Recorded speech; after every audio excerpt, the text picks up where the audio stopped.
Hello and welcome to Magathea Builder Worlds. Now before I get on with this build this evening, I just would like to say a huge thank you to everybody who in the last couple of days has jumped on board and subscribed to this channel and said all sorts of supportive things on the different comments on some of the videos. Thanks very much. I never realised that so many people will come up, tune in and watch us kind of doing this for myself really. So I feel very encouraged. Yeah, the quality of the videos are going to get better and I'm going to try and get a camera that gets rid of autofocus, but a little thing at a time. In the meantime, yeah, if you want to help me get more subscribers, I don't know how you go about doing that. Share my videos all over the place, share them with people you know. By all means, please do help yourself.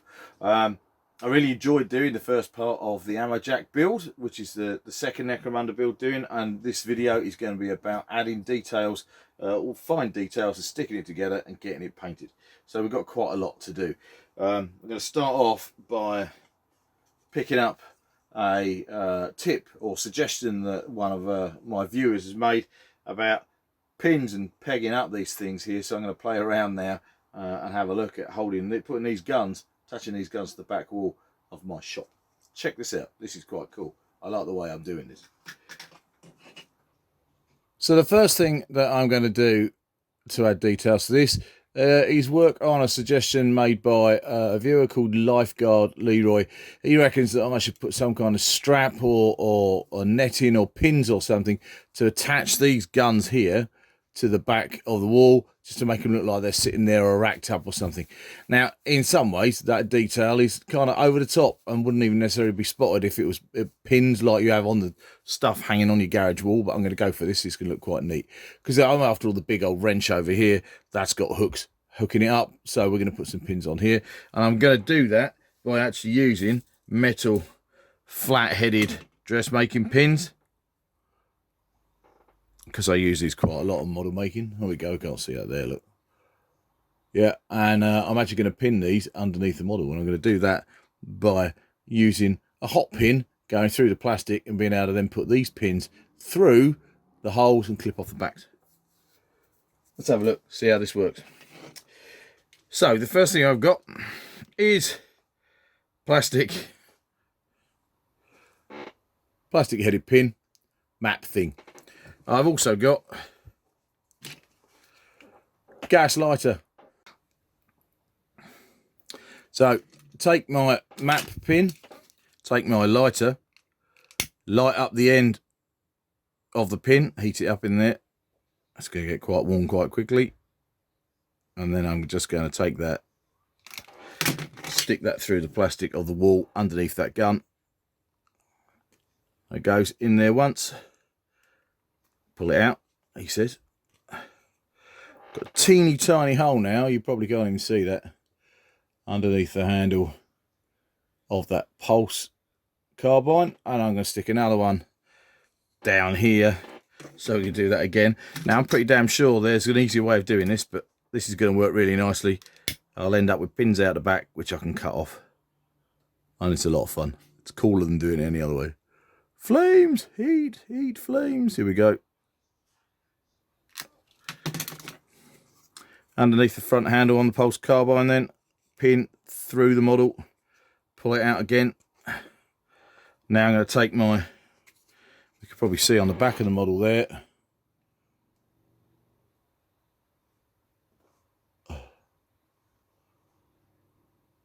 there we go. You can see the two holes on the back of the model now that I've made. I'm going to take my dressmaking pins,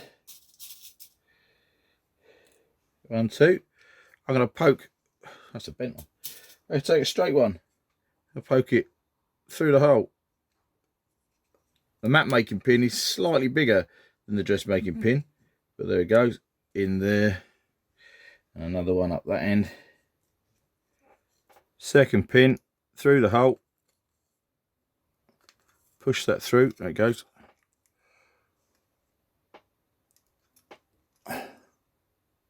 Pulling it through there, just about.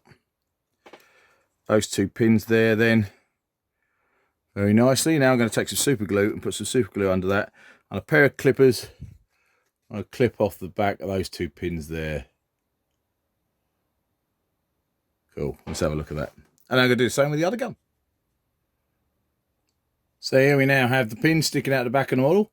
Not very helpful at the minute, but you can see the pins holding the guns up there. So the guns are now sitting on there quite nicely. That'll look pretty cool actually. So thanks for that tip, Leroy. That's quite a good suggestion. I'm now going to take a pair of clippers and cut the back off these. I'm going to ping these across the desk. Don't try this at home, kids. Okay then, so for safety's sake, I've got my clippers, I've got my nails over a box of sand, and what I'm going to do is I'm cutting this into the sand, and then that way there, I'm not pinging the pin around the room, which is pretty dangerous. Don't want broken bits of pin line about the place, because what I'll do in a moment is get a magnet out and go over the top. If I can't see all the bits, get a magnet to pick out the bits of pins that are broken. So now I've got that sticking out the back. I'll make sure I tidy it up nicely. Pin's gone, pin's holding on. Cool, happy with that. That's cool. Next up then, handrails and ladders. This model has got a number of different levels. Obviously I'm going to try and make it so it'll connect with other high areas so you can walk on and off, but also need a few ladders. So I'm going to put a couple on here and there. The main structure of these towers now is stuck down. However they stack up, I've stuck this one. This one here has no base in it, which is why the base isn't inverted and it's all the same height. So that's why this works. This is going to have some handrails put on it, on the odd ladder or two, and other bits of junk. I'm also going to stick some scattered train down here, ammo crates down the back here. The back of the house is now, the sleeping compartment is stuck on, and I want to have some junk piled up down here, which is going to be better if it's actually stuck on, with rubble and bits and pieces too. So that's the next couple of jobs. But first of all, handrails on the walkway.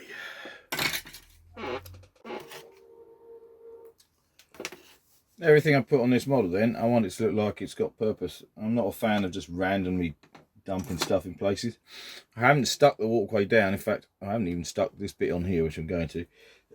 But you think I like to take the time. There's so much detail in all these railings. It's really cool. So I'm going to make sure the right ones go in the right place. One of these with a little control panel. Going to go over here. Going to clip this on next to this Promethean Forge thing. I think we're going to have one on the other side of that as well.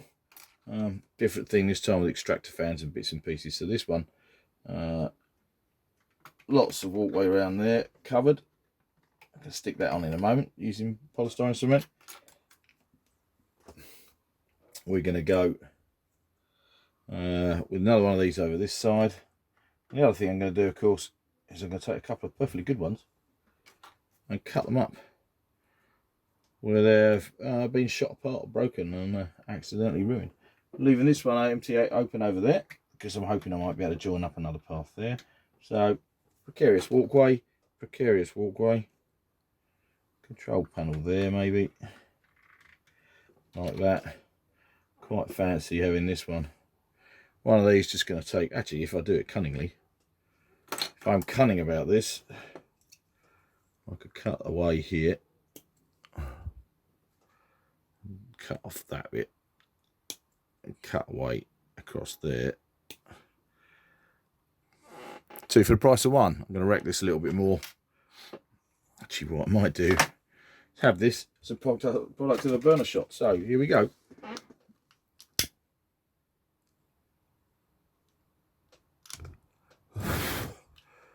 Melty. Been hit by a melter or plasma weapon. Burnt right through.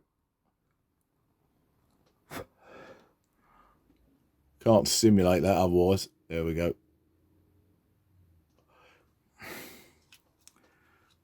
Burnt away.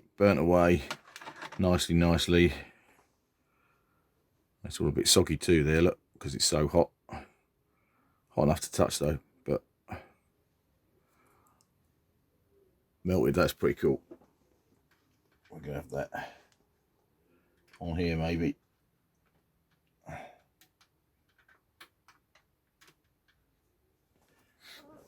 Might even burn away a little bit of this floor panel here where this plasma shot went up from the ground, up through that railing and completely melted it apart.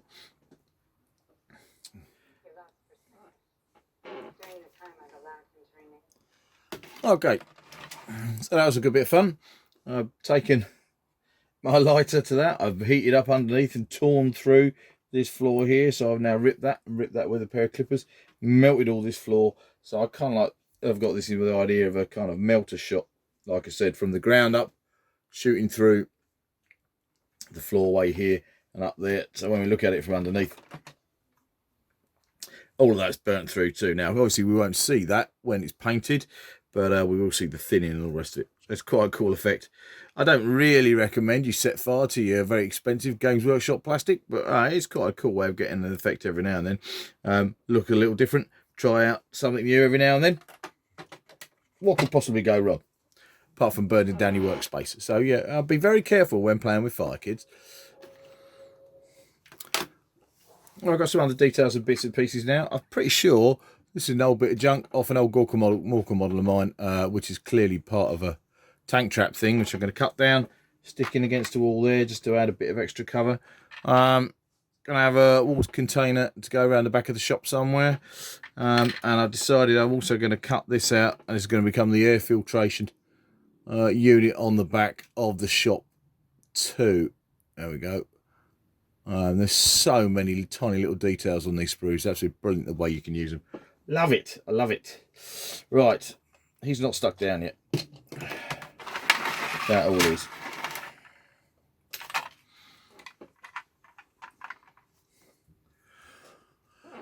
Bit on the back is getting away. Going to have to cut that out. But that's going to fit in quite nicely under there. Doesn't serve any purpose. Just gives you an extra bit of texture. Makes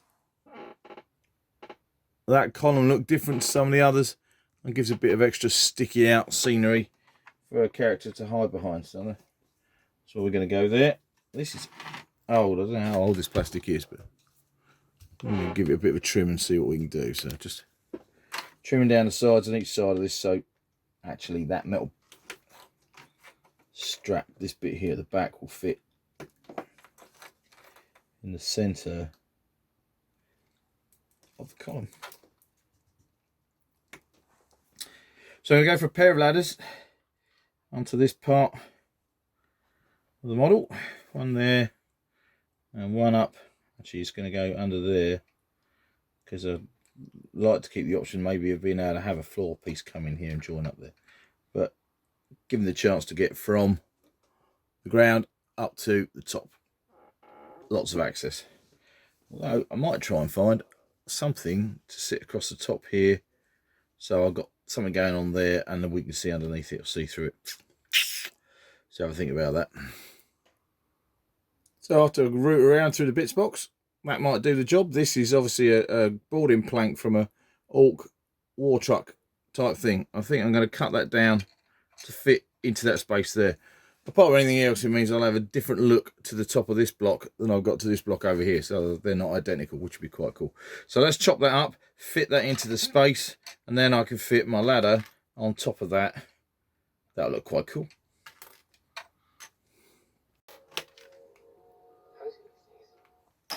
Okay, let's stick on those ladders in. One right there. Actually going to go above that light unit, I think. The last bit of trim.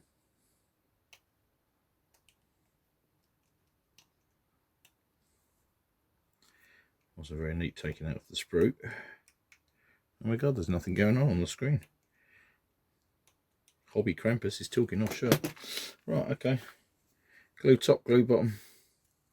Oh, let's do that bit. It's exciting to watch, isn't it? People putting glue on things. Whoop. Messy, messy, messy. Here we go. Glue up. And then a second ladder. I think it's going to be too tall stood on that, really.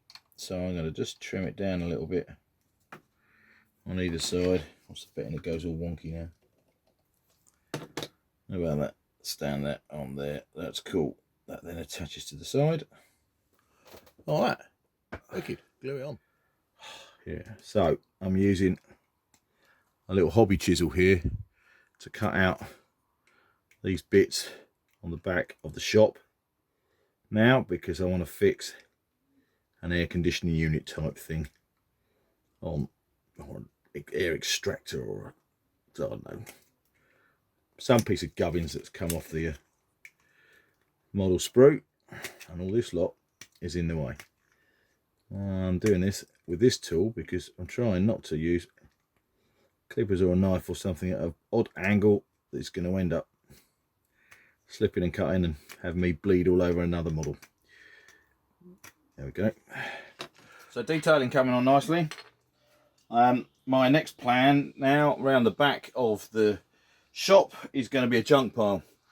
Necromunda is all about scavenging and digging around through the old cack to find what you can to put it back together, and I think the ammo jack will be an absolute master at this. So I want a pile of rubbish out the back of his shop that every now and then when he needs to make a repair he kind of goes out the back and roots around through things and finds a gun handle or a magazine or something else that he can bolt back and put back together.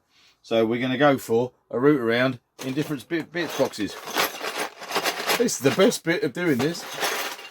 Finding the old cack, see how it inspires you, sticking it all together. It's great fun. Come and see how I get on in a minute. This is where the junk pile's going then. I've got various things that are going to go in this. There's a jerry can here, there's an old Space Marine missile launcher I'm going to have kind of poking out underneath.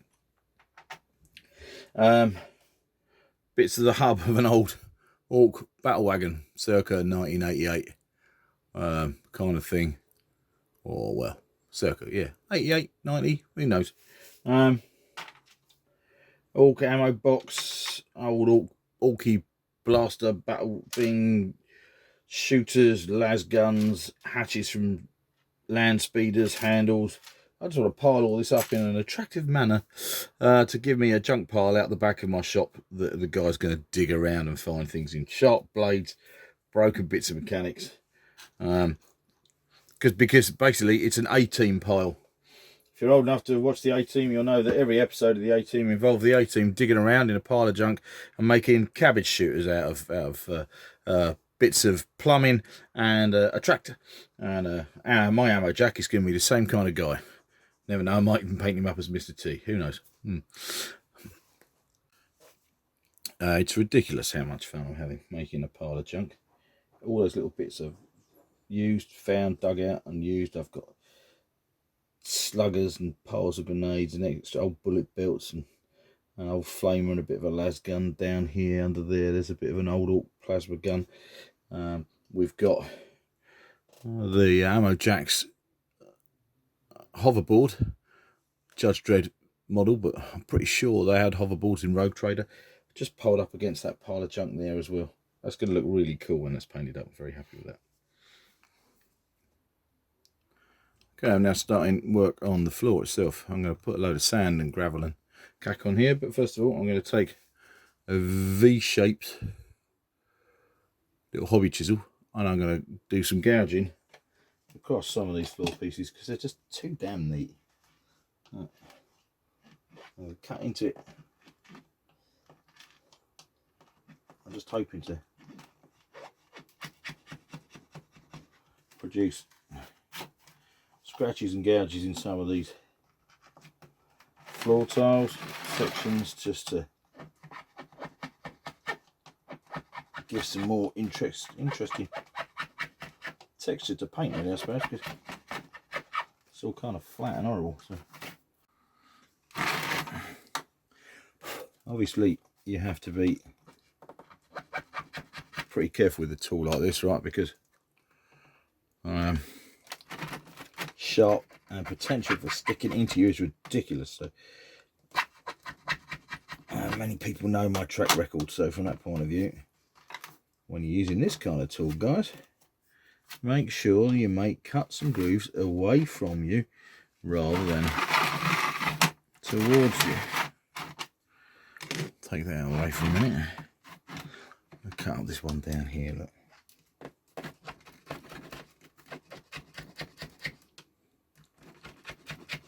Quite like a suggestion made by a unsubscriber who suggests that I actually rise all my tiles up so I could cut in rivers and things like that, do underfloor lighting, which is quite a cool idea. I'll probably do that at some point. For the moment I'm going to stick to using the tiles as they are, but look, we can see that we're just getting a different texture on the floor. Things have been dragged across it. Apart from anything else, this is where my storage container might have been dragged across the floor there. So we're going to gouge right across some of this stuff.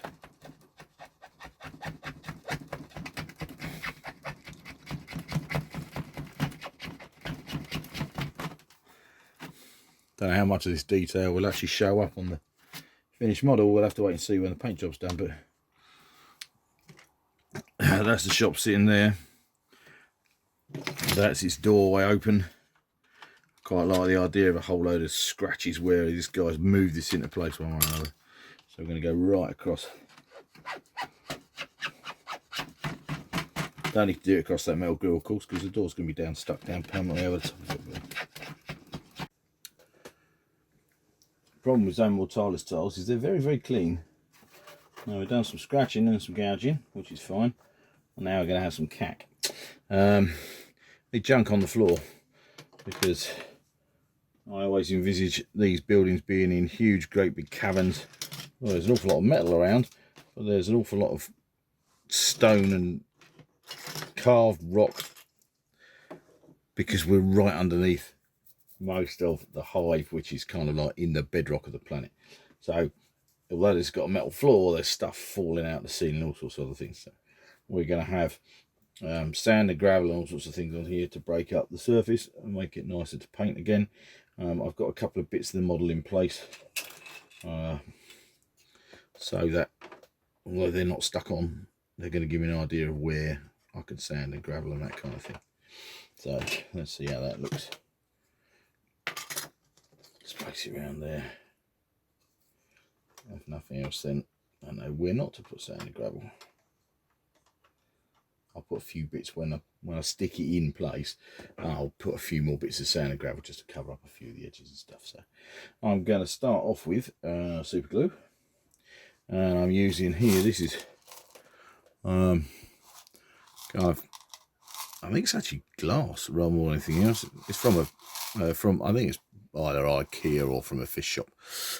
Stuff put in the bottom of a fish tank. Big bits of gravelly stuff. I've also, in my back garden, I use tons of slate, so I've got lumps of slate now lying around, which I'm going to use too. I've then got the remains of a GW basing kit for a long time ago, which has still got, you know, other smaller grade stuff, and then I'm going to use coral sand, the stuff you put on the floor of bird cages. So initially, I'm going to have piles of stones, and I'm literally just going to super glue in some places, because I want this heavier stuff to stick to that. I'm just going to scatter like a proper Essex guy. Some of that stuff and a little pinch of this stuff. Going to sit in between it, and then coral sand on top of that. Get in there, and I'm going to do that in a number of different places. I'm sure people often have their own favourite recipe for this kind of stuff. Usually I'd use PVA glue, but I want the rocks and bits and pieces to stick on straight away.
Okay, there's all the components carefully just balanced on the board. Now we're off to the garage to go and spray it all. Alright, this is out of my garage. This is the spraying booth. This is where we're going to spray this model. All set, ready to go. All the components on there. Using today Halford's matte black primer, because that's what I've got. Spray all that. So there we go. Let's see what we get. There we go. They're back out in the garage in my spraying booth. That is that piece of terrain, all black. There are the other components down there. Look. Now I'm going to wield a metallic colour.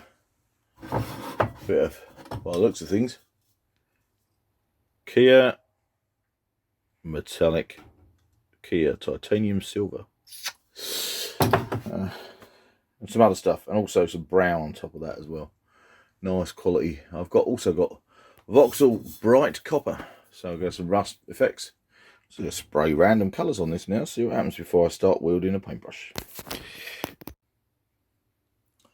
There we go, bit of a metallic colour right now. Getting ready to actually take it off, take it back into the workshop and paint. I've got to spray up all the components though with that, so they all kind of match. Right, so now I'm ready to do the main paint job. Now everything's metallic and painted and sprayed up. It looks quite cool. Here's the rubbish pile. That's going to be good fun to paint. All sorts of cack in there, like that. I've got to decide on a basic colour scheme. Crocs was quite a lot of green. I think I'm probably going to paint this container red-orange kind of colour. The Promethean Forge, I think, is going to be a yellow. I'll keep everything else kind of fairly metallic and dirty then. Thinking. And looking at the blue glow from that LED, I really quite like it, but it's right at the back end of the model where there's not much going on. I'm seriously contemplating moving the LED setup from here into the middle, drill a hole in the middle, put the LED through there, then it will light up the workstation. I'll just have a rough hole at the other end that I can patch up with a plate or something over the top of it, which won't be a problem. And I think that will probably solve my issue there. Give me more light in the main area of the model, where I want it, to be honest. Right, so as I said a moment ago, I want to move this box into the middle. It's kind of like what I like about this model making process, mind you, which is there are no rules. You have to make it up as you go along. Fortunately, it's only stuck in a few places, so it's not really stuck on really hard. So that's come off really easy. I've got this great big hole in this plate here, this top hatch, which I'll find some junk, a piece of plate that the stunty's been able to weld over the top of that, and that'll be fine. This is the front end, so I'm going to stick this on over this bit here, drill a hole through the through the centre of there for the LED. I'm going to have to take that bolter shooter off the bottom there, but that's not a problem. Move that if necessary. Not a problem, he says. See, the thing about polystyrene cement is it sticks real good. There we go, twisted off. Drill a hole through there, LED in there, light box on that one.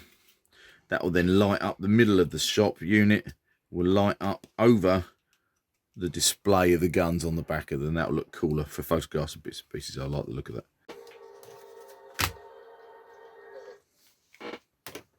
Okay, so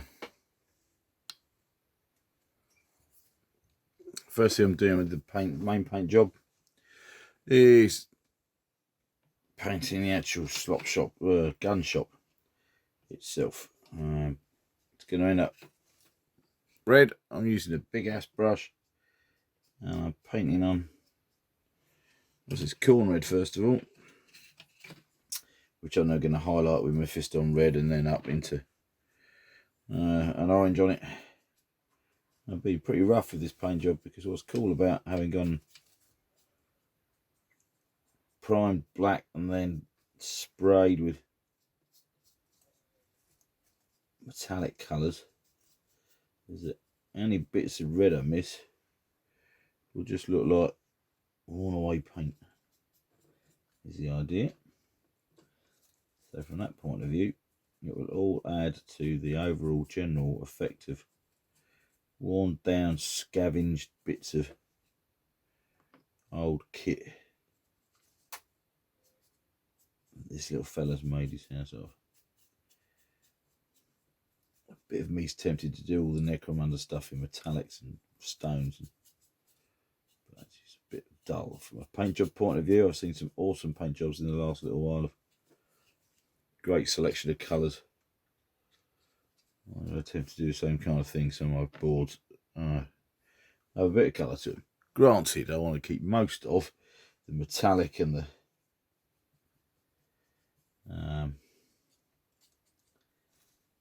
ruined stone kind of look, but I want splashes of colour. I'm going to achieve that with tech and scenery, like the Promethean Forge and the other bits and pieces that we're going to add to this as well. So look, I'm brushing over this. I'm not trying to get in the gaps here. I'm leaving all the metal visible in there, leaving all the metal visible in the vents in the top, and wherever it doesn't get painted on, it's just been scratched off. All right, importantly, in the ammo jack build, we are now starting BSG Season 2. That's all the Season 1 watched. So this has taken a little while, this build so far. Keep going. Okay, so the red on the outside of the shop is looking quite good. Some highlights and bits and pieces on there. Scrappy in places because it would be by now. And I'm actually going to chip away some of it and get through to the metal underneath. I've got to paint all the details on this. Pick out details and bits and pieces. But that looks quite nice. This is the inside of the ammo jack shop then. You can see I've got detail on most of those weapons and bits and pieces. I'll try to pick out, let's just get that in focus there, the pins that are holding that bolt gun and that tower pulse carbine up, because it's quite a cool idea. They've got been lost a little bit in the paint, but you know, on the whole, that's not too bad. Sorry on the autofocus, guys. Well, I've got to have new camera gear in the next week or two, so it's going to get in better. I've painted all the outside, and then what's cool is I've scoured back through the paintwork to get down to the silver and to the metallic colours underneath, so I quite like that. That's quite good. There's the gun shop in place. It's not stuck on yet, but that's what it looks like. That's where it's going to sit. Obviously, I've got loads more painting to do on the actual tile and the base and all the rest of it. The camera's currently sitting where the furnace is going to be, so that's not going to work. But I quite like that colour scheme. That looks pretty cool. You can just about see the nice blue glow in there. I left the LED on last night, all night, and there's still some life in the battery, but probably not enough. But that's looking pretty cool. Quite pleased with that. It's going to need a sign up here. It says guns and ammo. But yeah, that's that. But I've got a lot more work to do on this base yet. Right, so this is where I'm at from a painting point of view now. Painting the main part of the tile. Gotta confess, this is a bit I don't really enjoy. Especially painting this stuff because it's all flipping metallic. Painting all the little detaily bits. That's cool, they're over there. The furnace is coming on. Painting this great big thing. Bit of a pain in the ass. So it was first undercoated black, then he had a Kia silver of some description sprayed across it, and then a copper as well. And now I'm painting it by hand. Most of it is getting a dry brush of lead belcher and whatever that is, Gehenna's gold, nice mixed together. Picking out loads of details. You can see grey patches which are going to get dry brushed up as different patches of rubble. That's where all the scattered terrain and bits and pieces went, so that's all going to get dry brushed up. That'll work quite well. I'm going to pick out little details in this junk pile that's behind the shop, that kind of thing. And when I've kind of gone over it roughly with this colour mix, oops, I'm then going to paint all these panels inside different colours, muted greens and blues, I think. Okay, getting there now. I'm bored of this paint job. So much metal, so much metal. Still haven't stuck the big elements in. The paint's coming along. I've got some more weathering to do. I'm going to stick a load of posters on. Probably come back to this at another stage and do a load more paintwork on it actually, when I want to try and tie all the battlefield together. But right now, I'm at that. How long do you keep going stage? There is so much detail in every single piece of the Zone Mortalis kind of scenery that you could just spend forever and a day painting it. And I haven't got forever and a day. I've got other things I need to do. It is looking pretty cool though. Check out the surfboard. Look at that, it says Slugger on it. Slugger is the name of the Ammerjack. Here we are then, this is the finished tile, Zone Mortalis tile with Slugger's guns and ammo. Slugger the Ammerjack, his guns and ammo store, made from a munitorium container. Really happy with this. Lots of nice little features. We've got junk pile out the back of the shop with Slugger's hoverboard on it. His name's Slugger written on it. We've also got this little shack area here, which literally got a lift off roof, which provides just an extra bit of cover and a bit of interest to the model. I cannot see that as his living quarters out the back. Then I'm also on the shop. Let's just spin it this way around. We have to have the lift out roof section. That way there we can actually see Slugger himself. Look, I've even made the effort to paint a current Necromunda figure, the Forge World Ammerjack. Again, he's going to need a bit more attention as we go, but he works for the moment. And you can see clearly into his store there. I'm going to bring the camera down to another level then in a moment so we can look in through the windows at the front. So I'm pleased with that. Also, we've got, of course, on this model, the furnace, Promethean furnace or forge or whatever it is. Another bit of gear, nice colourful element in this with some Promethean pipes, which mean that extra ground cover and bits and pieces, green goo and horribleness. I'm going to add some more gloss Mod Podge to this to make it even more glowy. And then around the other side of the model,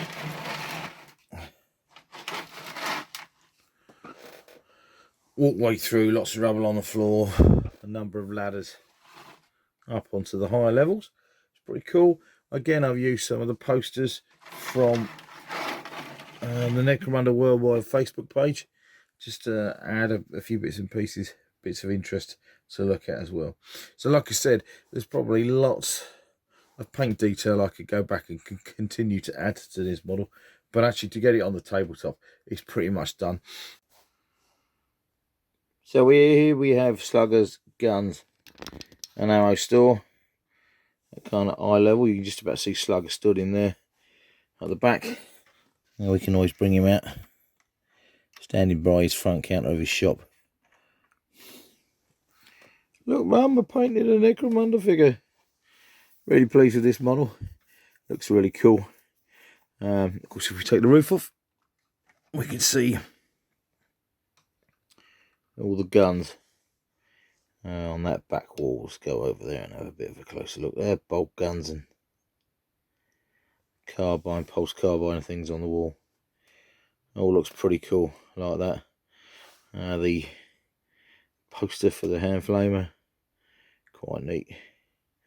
Have a look at what this looks like in much lower light now. I'll put the blue light in. So if I take the roof off completely, that might make a difference. Hang on. Sinister blue light above his head in his store there. That's quite cool.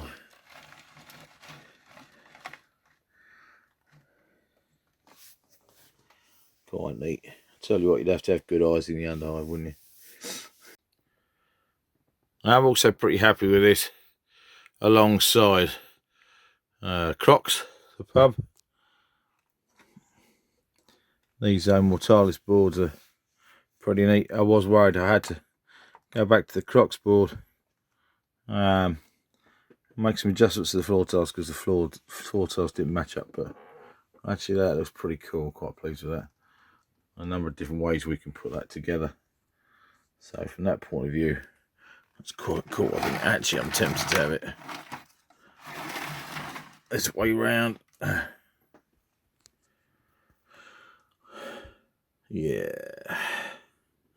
2 boards, 2 tiles, that's 2 1 foot by 1 foot squares. Yeah, I got about 7 more to go before I'm kind of like really happy with this table. I'm aiming for a 3 by 3, so 2 down, 7 to go. I wonder what's next.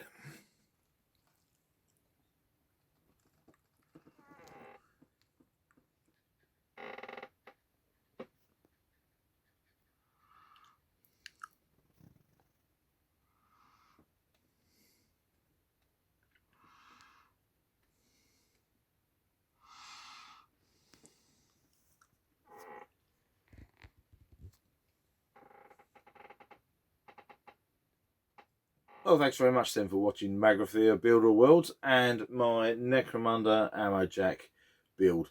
Slugger, the Ammo Jack, has got his little shop in the Underhive Shopping Mall that I seem to be building for my Necromunda table. I've now got 2 out of a probable 9 tiles completed.